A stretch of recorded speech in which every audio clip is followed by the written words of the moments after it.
नमस्कार, मैं गुप्तेश्वर पांडे, डीजीपी बिहार। आज एक विशेष कारण से मैं लाइव आया हूँ।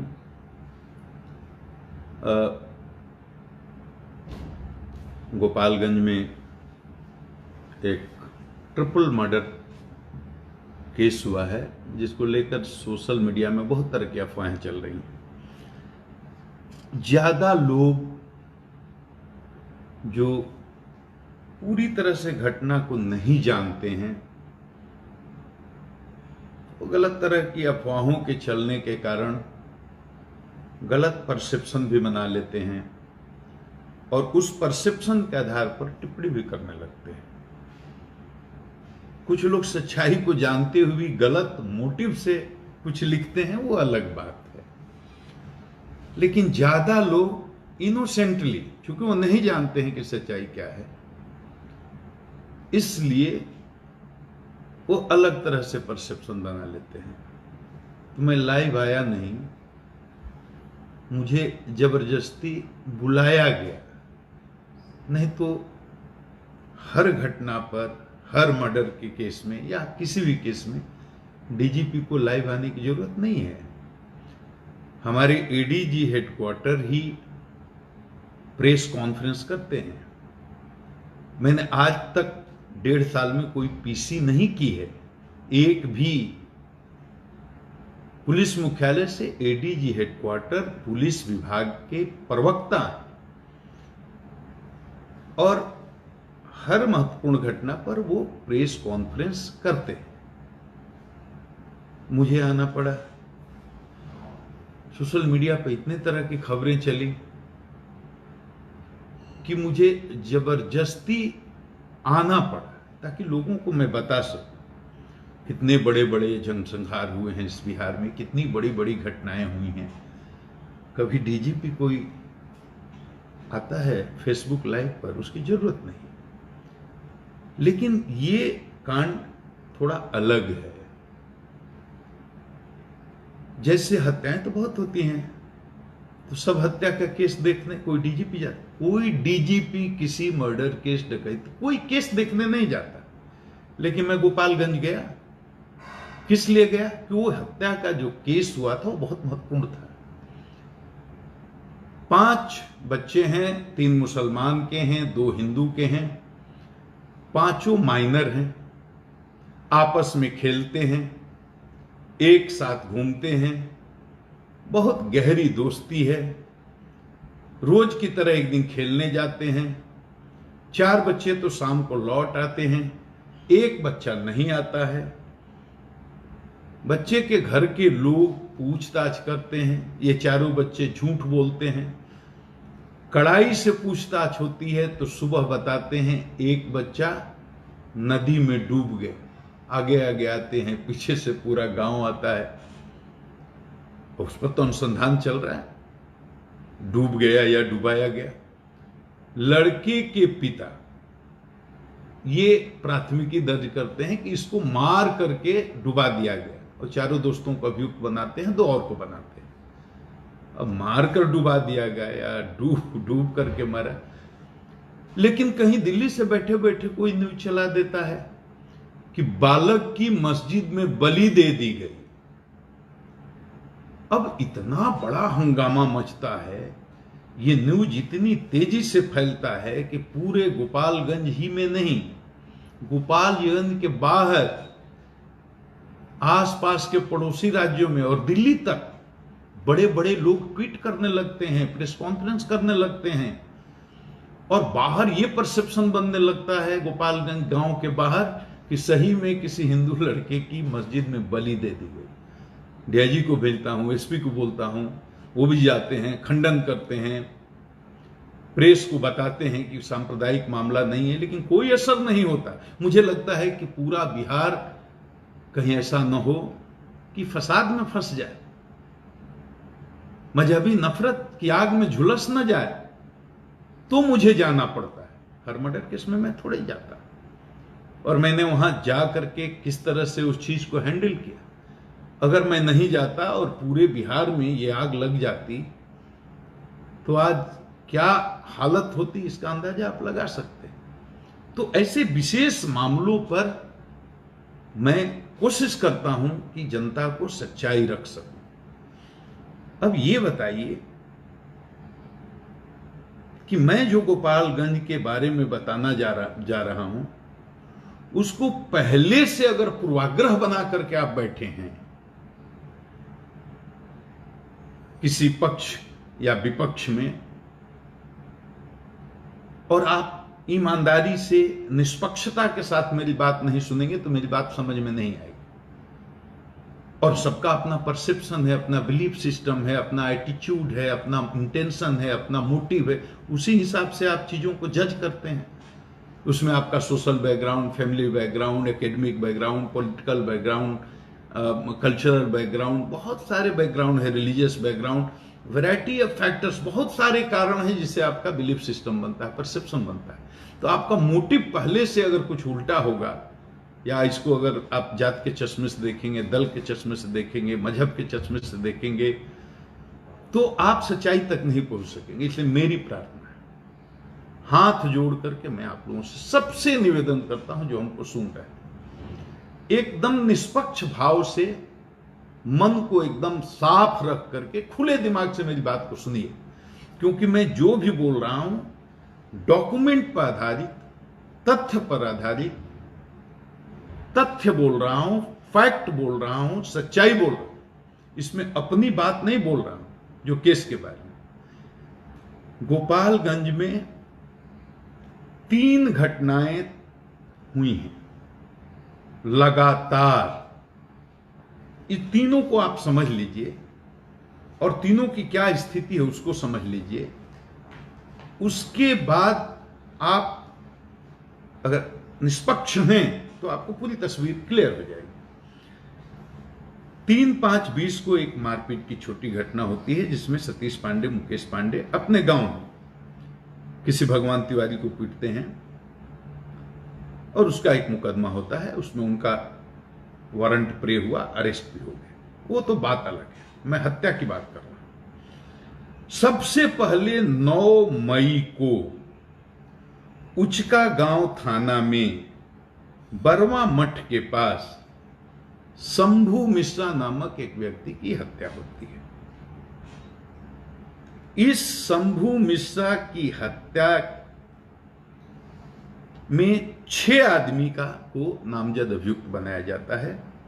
इसमें 2 आदमी के विरुद्ध जांच में आरोप के लिए अभी साक्ष्य नहीं आया है।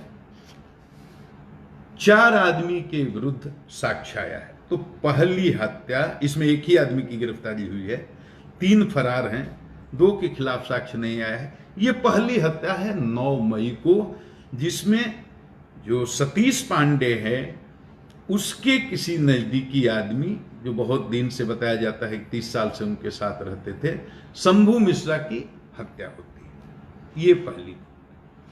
उसके बाद ये बहुचर्चित कांड, ट्रिपल हत्याकांड की घटना होती है 24 मई को। ये हथुआ थाना में होती है। इसमें अपराधी आते हैं। अब घटना कैसे होती थी? अपराधी आते हैं। अपराधी का लक्ष्य क्या है? टारगेट कौन है? जयप्रकाश चौधरी। उनको मारने के लिए आते हैं। उतर के उसके बारे में पूछते हैं। जयप्रकाश चौधरी जी के पिताजी महेश चौधरी भी वहां हैं, उनकी मां संकेतिया देवी भी वहां हैं, उनके भाई शांतनु चौधरी जी को छत पर हैं। जैसे उन लोगों को पता चलता है कि ये लोग अपराधी हैं और जयप्रकाश चौधरी को मारने के लिए आए हैं, तो डंडे से 2 लाठी महेश चौधरी मारते हैं एक अपराधी को। संकेतिया देवी अपने बचाव में ईंटा फेंकती हैं और ऊपर से शांतनु चौधरी अपने भाई के जीवन की रक्षा के लिए गाली देते हुए बोलते हैं मैं तुरंत उतरता हूं। ये तीनों लोग को ये अपराधी गोली मार देते हैं। गोली जयप्रकाश चौधरी को भी लगती है, वो आज भी हॉस्पिटल में है। मुझे ये भी नहीं पता था कि पीएमसीएच में है, आज हमको पता चला। तो 3 व्यक्तियों की ये मृत्यु होती है। एक मोटरसाइकिल वहां से बरामद होती है। अब ये 24 तारीख को शाम को घटना होती है, बयान आता है, 25 को इसका सुबह में FIR होता है। इसमें 4 आदमी को अभियुक्त बनाया जाता है। ध्यान से सुनिएगा। वादी हैं इसके जयप्रकाश चौधरी जी, जो 4 आदमी को प्राथमिकी का नामजद अभियुक्त बनाते हैं। पहला सतीश पांडे, दूसरा मुकेश पांडे, तीसरा बटेश्वर पांडे। 3 आदमी को ये गोली मारने के प्रत्यक्षदर्शी, मतलब ये जो गवाह जिसको कह सकते हैं, वो कहते हैं ये 3 आदमी ने गोली मारी। एक अन्य पप्पू पांडे के बारे, जो माननीय वहां के विधायक हैं, इनका कहना है कि 4 दिन पहले इन्होंने हमको धमकी दी थी, तो इसमें इनकी साजिश हो सकती है। मैं एकदम टेक्निकल लीगल पॉइंट आपको डिस्कस कर रहा हूं। मैं समझ रहा हूं आप जो सुन रहे हैं उसमें वकील भी होंगे, विद्वान भी होंगे, पुलिस के भी लोग होंगे, हमसे ज्यादा पढ़े लिखे और समझदार लोग भी होंगे। आप देखिए, वादी ये नहीं कहता कि गोली मारने में यहां पप्पू पांडे भी थे। वो कहता है लिखित कि 4 दिन पहले हमको एक जगह पर मुकेश पांडे और पप्पू पांडे ने रोक कर हमको धमकी दी। यहां घटना स्थल पर पप्पू पांडे के होने की बात तो वादी भी नहीं करता, साजिश की बात करता है। अब साजिश क्या है? साजिश आपके मन का संदेह भी हो सकता है, मन का विश्वास भी हो सकता है, ये सच भी हो सकता है और ये गलत भी हो सकता है। कानूनी रूप से चार्जशीट करने के लिए साजिश के बिंदु पर अनुसंधान करके साक्ष्य जुटाना पड़ता है और वो एक टाइम टेकिंग प्रोसेस है, उसमें समय लगता है। मेरा इतना ही कहना है। 3 आदमी जिसको वादी ने बताया कि ये गोली मारने में थे, सतीश पांडे, मुकेश पांडे, बटेश्वर पांडे, तीनों गिरफ्तार। FIR होने के साथ, जैसे FIR होता है और हमारे ये जो विक्टिम है, पीड़ित हैं 3 आदमी की, अंतिम संस्कार होने के लिए जाता है, चिता में आग लगाई जाती है, पूरी तरह से संस्कार संपन्न भी नहीं होता है, उसके पहले पुलिस मेरे आदेश पर, जैसे मुझे सूचना मिलती है, मैंने कहा तुरंत गिरफ्तारी होनी चाहिए और तुरंत सतीश पांडे की गिरफ्तारी होती है, मुकेश पांडे की गिरफ्तारी होती है, 25 को FIR, 26 को इनकी, और एक जो बचा हुआ बटेश्वर पांडे, उसकी भी आगे गिरफ्तारी। तीनों जिसको घटना स्थल पर गोली मारने की बात बताई जाती है, तीनों की गिरफ्तारी हो गई। इसमें नहीं कोई बचा जिसका नाम दिया गया।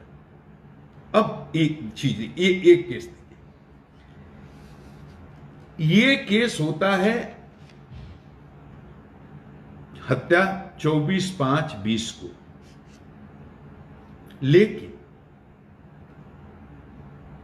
उसके तुरंत बाद, ये घटना के बाद पुलिस FIR करती है, सतीश पांडे, मुकेश पांडे की गिरफ्तारी करती है, बटेश्वर पांडे की गिरफ्तारी हो गई, SIT बनाई जाती है DIG के नेतृत्व में, पूरा STF की टीम भेजी जाती है, CID की टीम भेजी गई है, यूपी पुलिस के साथ हम लोग लाइजनिंग करते हैं और लगातार उसके संपर्क में आकर के सारे गिरोहों के बारे में जो यूपी के साइड में छुपे हुए हैं उनके बारे में जानकारी प्राप्त करते हैं। लगातार छापेमारी होती है और गोपालगंज के लोगों को अब पता चलता होगा, वहां जो स्थानीय लोग हैं, कि किस तरह से वहां जितने भी दुर्दांत अपराधी हैं, चाहे इस गिरोह के चाहे उस गिरोह के, बिना जात, बिना मजहब, बिना दल, बिना संप्रदाय के भेद के किस तरह से दबिश बना करके कार्रवाई पुलिस कर रही है।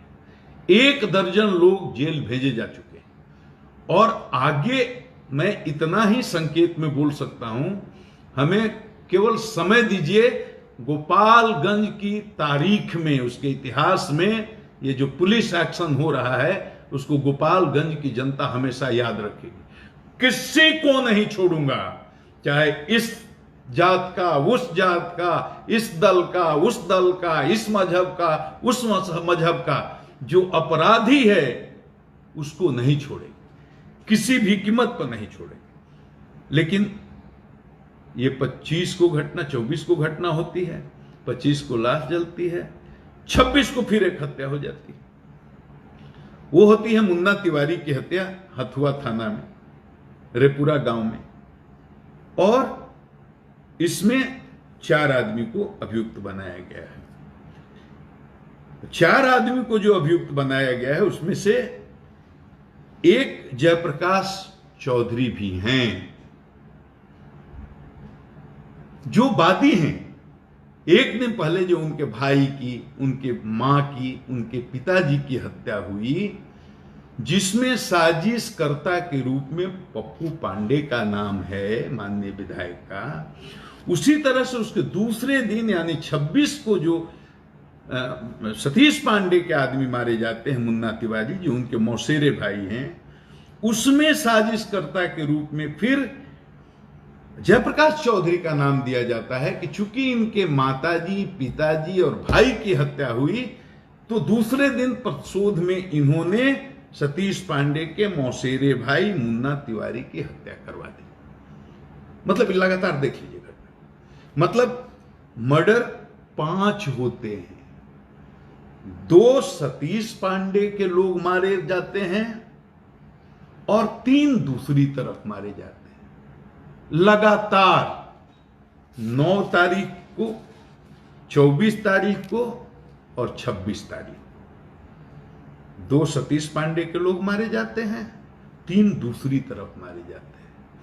अब जो जयप्रकाश चौधरी के माताजी, पिताजी और भाई की हत्या जो हुई है, उसमें पप्पू पांडे साजिशकर्ता के रूप में अभियुक्त बनाए गए, और सतीश पांडे के मौसेरे भाई जो मारे जाते हैं उसमें जयप्रकाश चौधरी साजिशकर्ता के रूप में अभियुक्त बनाए गए। उनको याद रखिए कि गोली भी लगी है, उनका इलाज भी चल रहा है। तो घटनास्थल पर तो ये भी नहीं थे, तो बिना अनुसंधान किए साजिश के बिंदु पर विधायक पप्पू पांडे को जेल भेज दिया जाए, बिना अनुसंधान किए सिर्फ एफआईआर में नाम आने के आधार पर साजिश करने के आरोप में बिना साक्ष्य जुटाए जयप्रकाश चौधरी को भी जेल भेज दिया जाए। ये दोनों बिंदुओं पर अनुसंधान चल रहा है। बाकी ट्रिपल मर्डर केस में गिरफ्तारी के लिए कोई भी बाकी नहीं है।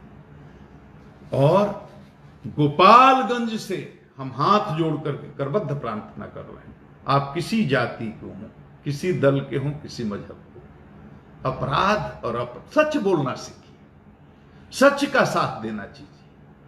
अपराध और अपराध की संस्कृति के खिलाफ मैं आज से नहीं लड़ रहा हूं।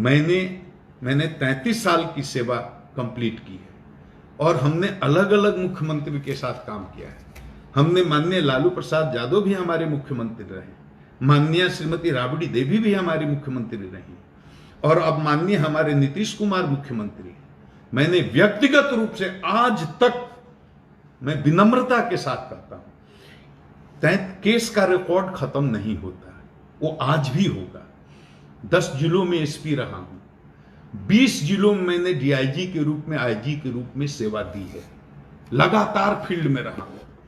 और मैं यही कहूंगा कि एक भी कोई केस का उदाहरण आप निकाल लीजिए जिसमें हमने किसी दोषी को, गुंडा को, कातिल को, अपहरणकर्ता को, अपराधी को, संगठन का, गुंडों का गिरोह चलाने वाले को छोड़ दिया हो, या एक भी उदाहरण दीजिए जिसमें किसी निर्दोष को मैंने जानबूझ करके जातिगत भावना से या दलगत भावना से किसी को फंसा दिया। एक भी उदाहरण नहीं करने, ऐसी जलीलत वाली नौकरी छोड़ दूंगा मैं। एक भी उदाहरण किसी अपराधी को, अपहरणकर्ता को, क्रिमिनल को कभी संरक्षण दिया हो, किसी मामले में कभी कोई जात पात के नाम पर मैंने भेदभाव किया हो? मैंने तो 33 साल में अपनी जात का एक आदमी अपने साथ बॉडीगार्ड के रूप में आज तक नहीं रखा। मेरे साथ मुसलमान होते हैं, दलित होते हैं, यादव होते हैं, दूसरी अति पिछड़ा कास्ट। मैं तो ये सब सोचता भी नहीं, लेकिन जिस भाषा में आप समझना चाहते हैं उस भाषा में समझा रहा हूं। जात, दल, मजहब, संप्रदाय के आधार पर कभी भेदभाव मैंने किया? यहां अकलियत समाज के भी लोग बहुत भारी संख्या में बिहार में हैं। मैं चुनौती देता हूं एक एक आदमी को, 33 साल में कहां कहां एसपी रहा हूं, आपको सबको पता है। एक कोई अकलियत का आदमी खड़ा होकर कह दे कि मैंने कभी उसके साथ किसी तरह का भेदभाव, सैकड़ों बार इस सूबे को फसाद से बचाया है मैंने, अपनी जान को जोखिम में डाल करके, और गोपालगंज भी इसीलिए गया था। और ऐसे आदमी का अगर मनोबल तोड़िएगा, हम कैसे काम करें?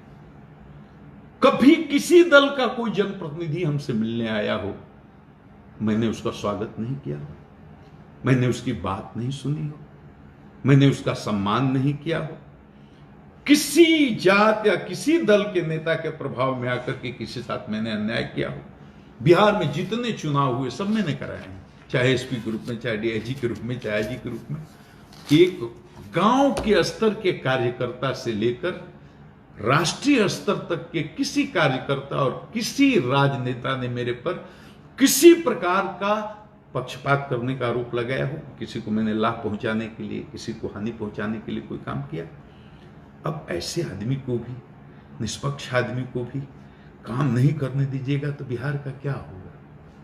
जो फेसबुक पर गालियां लिखते हैं उनको मैं कह रहा हूं, सोचिए, ये जात के दायरे से बाहर निकलना होगा। नहीं निकलेंगे तो बिहार का क्या होगा? फिर कोई अच्छा काम क्यों करेगा? बिहार की जनता इस बात पर यकीन करे कि बिहार पुलिस किसी के प्रभाव में और किसी के दबाव में काम नहीं कर रही है। साजिश का अनुसंधान होता है, साक्ष्य जुटाना पड़ता है। कह रहे हैं जयप्रकाश चौधरी जी, हमको मुकेश पांडे ने, पप्पू पांडे ने एक जगह पर रोक करके और हमको धमकी दी। जिस दिन इस बात का साक्ष्य मिल जाएगा, और साक्ष्य जुटाना तो इलेक्ट्रॉनिक एविडेंस बहुत आसान है, और इसके अलावे भी जो भी साक्ष्य दे सकते हैं दें, निष्पक्ष अनुसंधान होगा। बड़े से बड़े बाहुबली किसी को सरकार ने बचाया क्या? कहां से कहां गए लोग? कोई नहीं बच सकता। लेकिन इसको जात, दल, मजहब के चश्मे से कृपया ना देखें। बहुत विनम्र मैं प्रार्थना करना चाहता हूं। सरकार न किसी को बचाती है, न किसी को फंसाती है। हम लोग बहुत ईमानदारी से आपकी सेवा कर रहे हैं, लेकिन ऐसे बिना सोचे, बिना जाने, मैंने बता दिया ना, गिरोहों की वर्चस्व, गिरोह मैंने पाला है, गिरोह मैंने पैदा किया है, मैं किसी गिरोह को रखता हूं। डीजीपी, आप सोचिए, 35 साल से नौकरी में हूं ना, एक दिन से थोड़े हो। जहां रहा आम जनता का आशीर्वाद रहा, और मेरी औकात तो बस इतनी ही है, आम जनता का आशीर्वाद। मैं 12 करोड़ की जनता का सेवक, उनके चरणों का धूल हूं, इससे बड़ी औकात मेरी है ही नहीं, बस इतनी ही है मेरी। और कुछ लोग गलत, जैसे संवैधानिक पद पर जो लोग हैं, उनको कुछ लोग गलत सूचना देकर के गुमराह कर देते हैं। मैं उनको दोष नहीं देता, लेकिन उनको गलत सूचना देकर के रमाशय सिंह हत्याकांड, ये राजकुमार हत्याकांड, उपेंद्र सिंह हत्याकांड, अरुण कुमार सिंह हत्याकांड, अनिल तिवारी हत्याकांड, इसमें सब में पप्पू पांडे को नाम लेकर के, अब ये गलत सूचना जो किसी भी संवैधानिक पद पर बैठे हुए जिम्मेदार आदमी को देते हैं, वो उनके शुभचिंतक नहीं है, उनको सत्यापन इसका करना चाहिए। मैं सिर्फ बता दूं, इसमें किसी भी कांड में विधायक पप्पू पांडे नामजद अभियुक्त नहीं है, कहीं से भी एफआईआर में उनका नाम नहीं है।